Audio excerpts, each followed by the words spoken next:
सोचिए कि आप खुले आसमान की ओर देख रहे हो, अचानक से ढेर सारे पक्षियों का झुंड निकल रहा हो जो सूरज की रोशनी को ढक लेता हो। ये झुंड किसी और का नहीं बल्कि पैसेंजर पिजन यानी कि यात्री कबूतरों का है। ये इतनी ज्यादा मात्रा में है कि आपको सूरज की अगली रोशनी कुछ घंटों के बाद दिखती है। बस इसके बाद इंसानों से बर्दाश्त नहीं हुआ, गोली मारकर शिकार करना शुरू कर दिया। कहानी इन कबूतरों के खत्म होने की है। सिर्फ इंसान ही जिम्मेदार नहीं है, और भी वजह है। पैसेंजर पिजन्स को विज्ञान की भाषा में माइग्रेटोरियस कहते हैं। इंसानों ने इस प्यारे कबूतरों को 19वीं सदी में शिकार करना शुरू किया। ये 1914 में पूरी तरह से धरती से खत्म हो गए। ये पक्षी किसी प्रजाति के जल्द खत्म होने का बेहतरीन उदाहरण है, क्योंकि इन्हें इंसानों ने खत्म कर दिया। पर क्या ऐसा भी है कि कोई नॉन ह्यूमन एनिमल यानी कि गैर इंसानी जीव किसी अन्य जीव की प्रजाति को खत्म कर सकता है? हाँ, सही बात है। गैर इंसानी जीव यानी कि कोई जानवर दूसरे जीव की प्रजाति को खत्म कर सकता है। इसलिए इसमें भी इंसानों का शामिल होना कुछ स्तर तक है। जैसे कुछ जीवों को इंसानों ने एक जगह से दूसरी जगह पहुंचाया, इसके बाद वो घुसपैठिए होते चले गए। अपनी ताकत या शिकार के दम पर उन्होंने दूसरे जीवों की प्रजातियों को खत्म कर दिया। ये शिकारी जीव इकोलॉजिकली और आर्थिक तौर पर काफी ज्यादा नुकसान पहुंचाते हैं। उदाहरण के लिए बर्मीम पाइथर यानी कि बर्मा का अजगर। बर्मा के अजगर को एशिया से ले जाकर अमेरिका के फ्लोरिडा स्थित एवरग्लेड्स में छोड़ा गया। Florida museum of natural history के मुताबिक इन अजगरों की संख्या बड़ी तेजी से बढ़ने लगी। पालतू जानवर खत्म होने लगे, गायब होने लगे। जब किसी जीव के इलाके में नया जीव आता है तब पुराने जीव को नेव कहते हैं, जो अचानक से डरने लगते हैं, जैसे अब आतंकियों के आने पर डरते हैं। इसमें उनकी कोई गलती नहीं है, क्योंकि ना तो वो बचने के प्रयास करते हैं ना ही भागने का। उन्हें लगता है नया जीव उनके स्थान पर उनका क्या कर लेगा। लेकिन यही दृश्य बदल जाता है।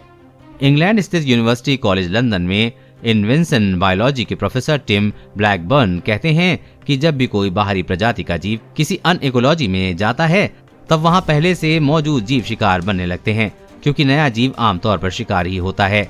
उसे नए स्थान पर खाना रहना, सहवास आदि हर चीज की जरूरत होती है, वो उसे पूरा करता है। शिकारी घुसपैठियों की अलग अलग प्रजातियां होती हैं, चाहे वो सांप हो, बिल्ली हो या फिर कोई अन्य जीव।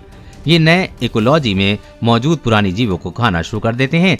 यही उस जगह से पुरानी प्रजातियों को खत्म करने में लगते हैं। टिम ब्लैकबर्न घरेलू बिल्ली का उदाहरण देते हैं। घरेलू बिल्लियों की वजह से हजारों की संख्या में पक्षियों की प्रजातियां खत्म हुई हैं। साल 1895 में बिल्लियों की वजह से न्यूजीलैंड में स्टीफन आइलैंड रेन नामक पक्षी खत्म हो गए। अमेरिका और कनाडा में इंसानों द्वारा पाली जा रही बिल्लियां कई तरह के पक्षियों की मौत के जिम्मेदार हैं।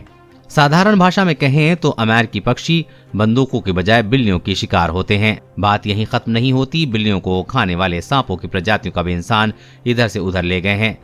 पूरी धरती पर सांपों की प्रजातियों को घुमाया। लेकिन तब क्या होता है जब कोई जीव एक जगह से दूसरी जगह विस्थापित हो रहा हो?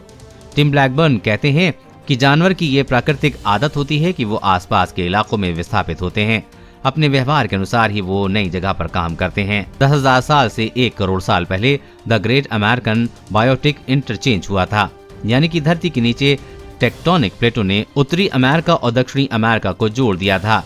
तब दोनों महाद्वीपों के जानवर एक जमीनी ब्रिज के जरिए एक दूसरे से मिले, उनका शिकार किया। दक्षिण अमेरिका में कई नए जीव आ गए, जिनमें शिकारी भालू और बड़ी बिल्लियां भी थीं। उत्तर अमेरिका में ग्राउंड स्लोल और आर्माडिल्लो जैसे जीव पहुंच गए।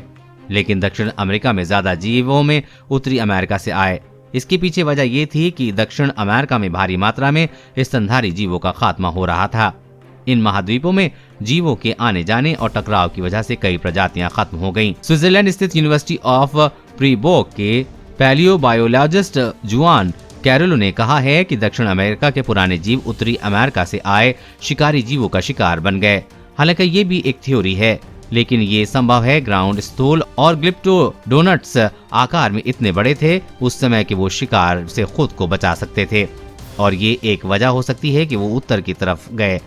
तभी उनके जीवाश्म हमें आज भी उत्तरी अमेरिका के कई इलाकों में मिलते रहते हैं। जुआन कैरोलो कहते हैं कि जब बात आधुनिक घुसपैठ की होती है तब किसी की प्रजाति का विलुप्त होना तय है। ये धरती के इतिहास का एक पन्ना नहीं है, ये हर चैप्टर में शामिल है। ये करोड़ों साल से लगातार होता आ रहा है। अलग अलग चरणों और तीव्रता के साथ दक्षिण अमेरिका के जीवों का खात्मा जलवायु परिवर्तन की वजह से हुआ है, क्योंकि इस समय धरती ठंडी हो रही थी। देश और दुनिया की हर अपडेट पाने के लिए चैनल को सब्सक्राइब करें।